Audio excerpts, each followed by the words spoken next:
It's Friday, so you know what that means. Hanging out with my guy, Ty Richardson. This is Hog Roundup. That's ESPN Arkansas's Ty Richardson. As always, I'm Pig Trail Nation's Evan Kamiko. Ty, we've been doing this for a while. It continues. The show rolls on. We've got a lot to talk about. Transfer portal stuff keeps rolling. Today, the portal closes. We'll get to that a little bit later. Also, we'll talk about in news around the world of Arkansas sports, losing Eddie in Clarksville. We'll finish on that topic. But let's get underway. Let's get started as I have to move myself because my camera keeps moving.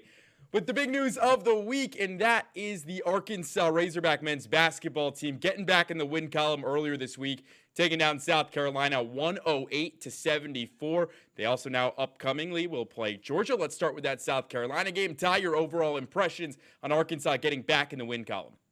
Got their lick back, Ev. That was a big win. 34 points, like you're saying, just blasted the Gamecocks. Michi Johnson only got double digits for South Carolina. And Arkansas had 4 guys that were starting and 2 guys off the bench that also got double digits. I think Carter had 8, so he was near it. Razorbacks are just lethal off their bench. You think about their three-point shooting, number 1 in the conference. We saw that on display. Free throws-wise, they were above 80%. Fast break, 66 points in the paint. Lamont Paris was like after the game, don't know if I've ever seen anything like that. So really positive game from Arkansas. You're 3-1 heading into this game tomorrow, tied with 4 other teams. I think you have to like not necessarily the chances tomorrow, but just where you currently sit as an Arkansas fan. Yes, there's some tough games ahead, like in Gainesville, when you take Vandy on Tuesday night inside of Budwalder Arena, and also that game in Tuscaloosa. But I'm liking what I've seen from Arkansas, and I thought they played better defensively as well. You brought up the bench. I mean, and again, they really only have two to three guys coming off the bench. Billy Richmond didn't have a great night, but Malik Thomas, 21 points, really good game. Malik Ewan, he looked really good at times. Loved seeing him and Pringle on the court a little bit. Just, it's impressive seeing these guys come off the bench, do what they're able to do. I believe somewhere around 35 points combined from Thomas and Ewan, which is really impressive, like we've already mentioned. I mean, you can't say enough about what Arkansas can do, and it's so important that they can get 4 to 5 guys. This time they had 6 score in double digits. That's a hard recipe to beat if you're another team in the SEC or the country. Most times you look at the box score and Arkansas has at least 30 bench points. And I know Carter was dealing with that hit pointer. Don't know if they go back to really the lineup they've been using all season tomorrow and he's inserted back. Either way, you've got a destructive bench. And that's not a negative towards Arkansas. They're destructive when they get on the court and they play some lesser players that whatever SEC coach brings out. I think Arkansas is going to continue to utilize Malik Thomas coming off the bench, and kudos to that kid. True freshman, probably hasn't come off the bench maybe his entire life. I'm going to be honest, I hadn't asked him about that. Maybe that's a good question, but getting him to buy in, getting Malik Ewan to buy in, Billy's going to buy in. Billy's the most likable kid on this team. Mm-hmm. He's going to be that for quite some time. And I have really liked how they have evolved the minutes, who's got the hot hand. And I think the team just enjoys winning, which you don't always find on every college basketball team. It's what the defense did, I think, that shows you how this team is committed to winning. Again, 74 points, I should say. Really locked down. Again, they let Michi Johnson get his own because they knew they could take down the rest of the team. And that's something that, you're going to see very often. They did it against Texas Tech where they let JT Toppin, and I'm forgetting the guard's name. Oh, man, that's a real bummer. Christian Anderson. They let those two get their way. We're SEC guys. We're not Big 12 guys. Sorry to all the Texas Tech fans out there. But it's something that if this defense can keep these guys in front of them, then we'll see this go on and on. But again, South Carolina, arguably one of the lesser teams in the SEC, rather than a team like Georgia that's coming up this weekend that you're going to go on the road to, that you're going to have to beat, and that's just the difference between the top-ranked teams in the league and some of these bottom feeders in the SEC hoping to get in. But, hey, what a Wednesday night for college basketball, I should say. Like, that in general was crazy. Yeah, you think about the game winner in Athens, the game winner in Baton Rouge, the game winner in Dallas with SMU and Virginia Tech, and then also the fact that Vanderbilt, one of the few undefeated teams left in college basketball, and the only, at the time, undefeated SEC team went down, as did Texas A&M. So I think you look at this weekend, it's not like a pivotal in the sense of it's going to decide who wins the conference, but you'd like to get a leg up. Georgia, I believe you don't get back in Budwalder Arena. You can correct me on that. Mm-hmm. So there's, as well as Vanderbilt, you don't go to Nashville. So there are some teams that you'll just play one time, which when you think about the setup down the stretch in Nashville, Tennessee, and just for that, I think you love to be able to get this road win tomorrow, but it's not a must-have considering you already won this week, Evan. Camera issues right there, Ty. I was going Hopefully. to say the cameras, it's like iRobot you, man, or something. It is. It like Malfunctioning. tracks me wherever I go. It's really impressive. But on the note of what we're talking about, and back to the topic of conversation, Georgia this weekend, you're right, they don't get them back, so this is a one and done. But what's going to be really interesting for this Razorback team is how do they respond? Because you have this Georgia team who, like you've mentioned, the tip-in against Ole Miss a couple of nights ago, they're one of the best scoring teams per Coach Cal in the entire SEC. And before we really break this game down, Arkansas, like, sneakily is now in a tie for first place in the SEC. I know we're only 4 games into conference play. I know it's really early, but how much stock do you put in that with Arkansas being at the top of the conference right now versus last year where things weren't this good? Let's put it that way. Well, I think you come back to what we've discussed a few times is the goal to just make the tournament or to go far and give yourself a better chance. And if Arkansas is forward one coming out of this weekend, then the plausibility and the viability of them potentially winning the SEC continues to grow. And if you win the SEC, you're likely going to be either a 1 seed or 2 seed, or at least you're at the top. And I don't know about you. I don't necessarily want to play Houston again. I would rather Arkansas get sent to St. Louis and then to Chicago. Now, there's going to be great basketball teams at either of those locations, just so they're like there would be in Oklahoma City and Houston. But every game you win, every notch in your belt is not only going to help you for seeded in Nashville, Tennessee, but the likelihood of staying and playing close, which I like. I would like to go to Buffalo, New York at some point in time. But for Razorback fans, the proximity of St. Louis and Oklahoma City is so much more attractive than going to the Northeast or the West. It's just that's at least the vantage point that I keep coming from, Ev, when it gets to this early start for Arkansas. And I think for Hog fans, the last thing they want to do is have a 2025 repeat of where you're going to Providence for the first week, and then you got to fly all the way out to San Francisco and pretty much go coast to coast in the span of 6 days. It's basketball, so it's like it's not fair in a sense because, like, yeah, who wants to do that? But that's what happens when you get to your point, the lower seeds in the NCAA tournament. But again, it all starts this upcoming weekend when Arkansas takes on Georgia. Should be a very fun game, at least top 25 for now. Georgia lost to Ole Miss earlier this week. What's the matchup looking like? What do you like for the Hogs? What's their advantage in this game? It's going to be a tough game in a tough environment in Athens.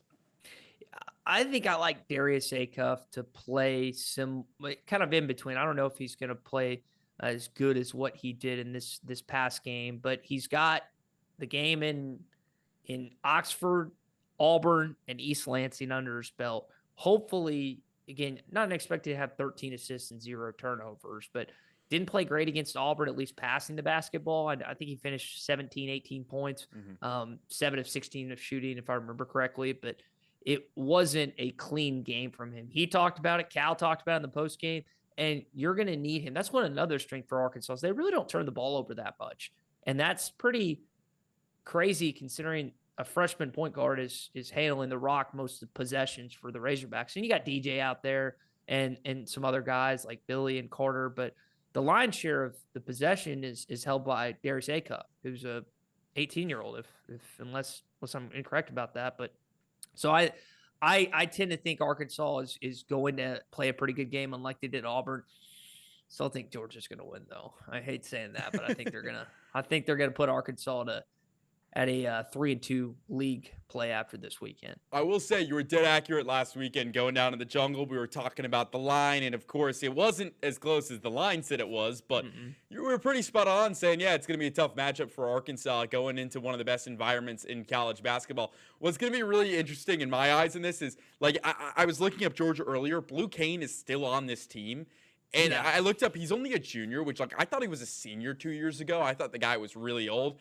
But he's got a lot of experience, and so does, Jeremiah Wilkinson, one of their other guards. He's a sophomore. So what's the guard play going to look like when you've got DJ and Darius Acuff and Malik Thomas on these two experienced Georgia guards? But I think it's going to come down to the paint, right? Like your battle of which Pringle and Ewan are going to show up. I know we say it every week. We say TB has to get involved. But I think those two being cogs early on in this game are going to be really big against Cyril of Georgia. And how does Cal rotate them when talking about playing them both at the same time, Evan? Is that just talk, or do we see it come tomorrow? also alluded to, it's kind of hard to do that in SEC play, which is right. I mean, they're basically a fourth in. It will be more than a fourth in as of tomorrow afternoon of your league play. So what kind of lineups do we see with those two potentially on the floor, if at all? The combination of Nick and Malik was special this past game, and rare is it that you're going to get. I feel like a lot of times Malik Ewan will give you a lot off the bench, and I think Nick Pringle's got a lot of unnecessary flack from Razorback fans. He's not as offensively gifted as Malik Ewan, and Arkansas fans are almost expecting him to be. He just needs to be a guy that rebounds, plays defense, gets tip ins, and maybe gets some putbacks every once in a while. Either way, you're spot on. You got to control the front court if you're Arkansas tomorrow. It's about being, that old classic kind of Shaq lower forward where you can control the paint, not let people get by you that often, and again, get boards. Like that's a big thing. I think when you look at these two teams as well, and the big discrepancy is there really isn't many. It's maybe the blocks, Georgia 7.4 per game to Arkansas's 4.9, and they're about the same in everything else. Points, Georgia's got about a 6-point per game advantage, but they haven't really seen the talent that Arkansas has and some of the teams that Arkansas has faced. So I think this is one of the most about even matchups you're going to see in the SEC, maybe the rest of the month. Yeah, and that is something that when you go up against the likes of whether it's Georgia tomorrow, I know Vanderbilt's beating Alabama. They lost a tough one earlier this week to Texas, but like how tested are some of these other teams? Mm-hmm. We know Arkansas is. That's undeniable. But even some of these teams that have played lesser SEC squads, when you play the Razorbacks, whether it's at home or on the road, how do you handle the athleticism that Arkansas brings night in, night out? Yeah. Even if they're not shooting the ball great, that's something that Arkansas is always going to have in their arsenal. So which is just incredible to say and nice to have. So I'm excited about this game tomorrow. Like you said, you got Florida and Vanderbilt, you got Tennessee and Kentucky. This is a loaded Saturday of college basketball. In addition to NFL playoffs, you've got the national championship Monday night. We got a great weekend ahead of us, Ev. Absolutely, and that's a great segue. We're going to take a quick break because when we come back, we're talking football from Ryan Silverfield to the national championship game. Don't go anywhere. Hog Roundup returns right after this.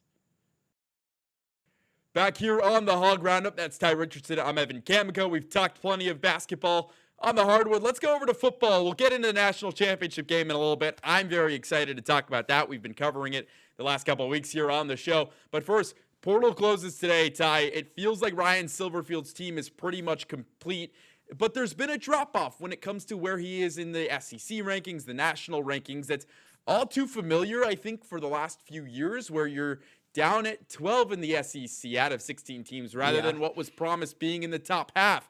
I'll let you take it away. You've got more insight on that than I do, and it comes to the perspective of Hog fans. Yeah, he gets up and does the typical coach, we're going to do this with players, we're going to do this with coaches, and it's not like they had a ton to stand on based on what happened in this 2-10 season. You got the 4 in-state kids initially, Hank Hendricks reclassifying and starting early, and listen to Casey and Peyton and talk about that this week, and Trey. I say Casey, Trey and Peyton. I think we just have to wait and see. And I hate being that like classic, like I don't know what's going to happen this fall. I think I have an idea. I think they're going to be a bad football team based on the rankings you just said. I don't know how great of a coach Silverfield is. Didn't win the American when he was there. Which is, I think in Memphis, there's a lot of resources and a lot of advantages that you have that other schools in your conference don't. Whatever they're trying to drum up and figure out, I hope they have, because it's been since 2012, you've won one time. There's been one time in history, since then, that you've won above 500 in the SEC. Arkansas fans are just tired of talk. They want to see someone walk the walk, and hopefully Coach Silverfield is that guy. You can hear the dreariness in my voice, and it's January 16th. We're not even close to football season. It's funny. I was going to bring up that the frustration, and I think that what you echo it right there. You can hear, you've been here, you've seen this team, you've lived here, you get it. You just don't want the same stuff over and over again, and it feels like we're in line with where Sam Pittman was a couple of years ago, where sure, you're saying all of the right things, but what's going to happen when you hit the field, right? Like, it's two different things. We can talk all we want about this transfer from Memphis, this transfer from Maryland, landing a cornerback from Colorado earlier today. But again, I think what's so interesting is that it feels like Silverfield is staying in line with that promise over production, where you have these promise of these guys who were 4-star and 5-star recruits, but they didn't have the production that some of these maybe 3-star guys did who have been at a lower level. Kind of, and I just use this, and this is my example, and I know people don't like when I use it, but using the Indiana team as an example of when Cignetti brought guys over because he saw the reps. He saw their game action. He studied tape. And those are guys who had experience, and it was production over promise. And it feels like going the route of promise is great in theory, but I think it puts a little more strain onto your coaching staff if they can really coach up these guys and get them to be at the level that you need to not go 2-10 in the SEC and not be a bottom feeder and a basic guaranteed W every time you step in a Donald W. Reynolds Razorback Stadium. Yeah, last year was rough, and how you just portrayed it was true. They kept it close in some games and even on the road, but ultimately your best win was Arkansas State, and that's atrocious just saying that. So the coaching up aspect, you've always had to do that as the Arkansas football coach, and hopefully Coach Silverfield will be able to with the rest of his staff that he's put together. And you think about the opportunities that lie ahead in 2026 with the likes of probably the best football team in the last 5 years in Georgia, the Tennessee Volunteers, 2 years removed from the college football playoff, played them tough in Knoxville this past year. You beat them the year before, and the LSU Tigers did in your season. Lane Kiffin, you were talking about the transfer portal. Arkansas's at 12th. You know who's at number 1? LSU. Lane Kiffin, LSU. He might be poaching more Ole Miss players as we record this on a Friday afternoon, which the dynamic there of like him calling the entire roster, basically trying to get rid of Baton Rouge is insane. Players leaving because they feel like that the guys coming in are getting paid more than them is just nuts. So there are so many, and I didn't even mention Utah Salt Lake City. Was that week 2 or 3? That's week 2. Yeah, you think about the opportunities that Arkansas could just set the tone. And am I expecting these things? No. But it's kind of like last year. It's like you go to Oxford week 3, you set the tone. Think about if they had not fumbled. And is this our favorite hypothetical? Yeah, it's just like if they don't fumble the football in that game, they beat Ole Miss.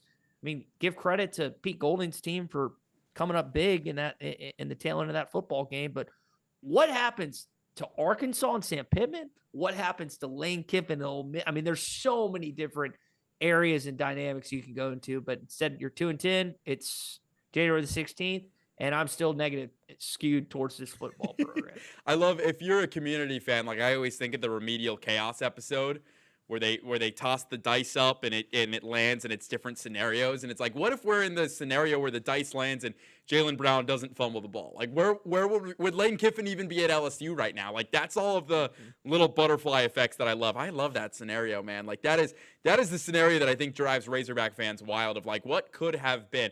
Anyway, as we move along and get deeper into the episode, anything else SEC-wise we want to talk about before we're talking about arguably the biggest game of my lifetime as an Indiana fan?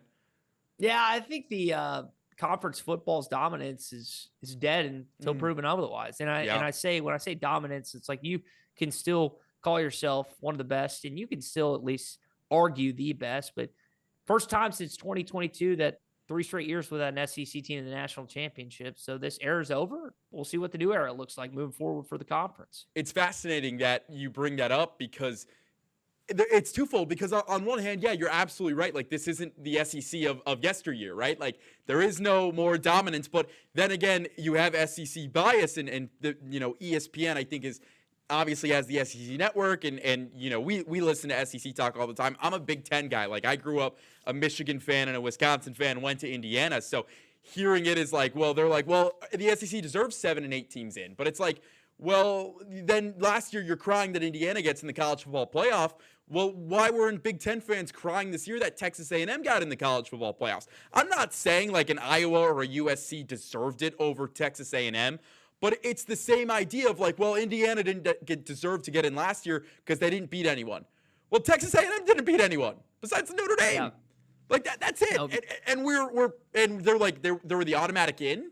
So it's interesting. And then of course the team they lose to is now playing for the national title. So it's twofold of like, yeah, on one hand, sure, I get it. Like the SEC is the SEC. It's got a staple. And, whenever we think of college football, that is, I'd say always going to be the number one conference when it comes to this part of the country. But the reality is when you look 10,000 feet above and not 1,000 feet, it's the Big Ten right now. There's no question about it that is where college football's best teams are the last couple of years. Mm-hmm. Think about the SEC in basketball. So the baseball has been the best for decades. Yeah. Football's been the best for a couple of decades. Basketball has not. Basketball has been well behind other conferences. And now you can make the case, even in a quote-unquote down year that might still get in 9 or 10 teams to the NCAA tournament, it's still one of the best, if not the best, conferences in college basketball. Mm-hmm. So you have to grapple that with the idea that the SEC might not be in football anymore. And when you think about the balance of this league and so many other sports, softball and track and field, and there's so many things that this conference competes and wins championships in. Basketball finally did it for the first time since 2012 with Florida taking the title. It is a weird feeling knowing that the SEC is not even involved in the national championship game. So I'm rooting for Indiana. Go Hoosiers. Hoosiers. Kirk Cignetti, Fernando Mendoza. I listed him in that Miami stuff the other day because I know is he a Lauderdale kid or is he a Miami kid? He's a Miami-Dade kid. Okay. Yeah. So he's around that neck of the woods, but yeah. I can't wait for this game come Monday night. I will be an emotional wreck. I was bad last weekend. I had Indiana and the Bears back-to-back days in playoff games. Wow. I was a wreck last week. I'm going to be a wreck again this week. Don't at me on Twitter, please. When all is said and done, you're not going to see a fun version of me. But Ty, we got to hit one more break. When we come back, we round out with a tribute to Eddie from Clarksville. We'll be right back on the Hog Roundup. Back here on the Hog Roundup, Ty, some unfortunate news to pass along as we wrap up our show on this Friday. Longtime Razorback fan Eddie from Clarksville unfortunately passed away. When you look at his life and his legacy, what are you going to remember about one of the really big Hog fans here in our Razorback community? Well, the Hogs and Eddie were intertwined. When I think about how long I've been in sports radio, over a decade now, and he's been a part of it, I remember hearing him call in for the first time. I was blown away by such passion, such vigor for the Razorbacks. And now to see he's no longer with us sucks, just plain and simple. Eddie was a kind guy. I've got a chance to meet him and do a radio show with him, and just loved Arkansas with every bone in his body. So it's a sad day for all Arkansans, all Razorback fans. Just want to be thinking about his family, his friends, because I know that they're just an emotional wreck, like right now, like we all are when it comes to the passing of any of our loved ones. And hopefully we can get through this as a fan base together, because I know we've just dealt with a lot the last few years. It's always a sad thing when things like this happen. You never wish it to anybody. And, we wish the best to Eddie's family, Eddie's friends, everybody who, had as small of an interaction as you might have, or knew him like he was family. Rest in peace to Eddie. That's kind of how we'll end our show today. Ty, anything else before we go? I would just say that I don't know if I met a Razorback fan that had more drive to watch the Razorbacks win than that guy. So I don't know if I could add anything to the legacy of Eddie in Clarksville other than that. I'm not sure we can. What a way to end the show. That's going to do it for the Hog Roundup this week. For ESPN Arkansas's Ty Richardson, I'm Evan Camico. Thank you for tuning in. We'll be right back here next Friday on the Hog Roundup. Thanks for watching.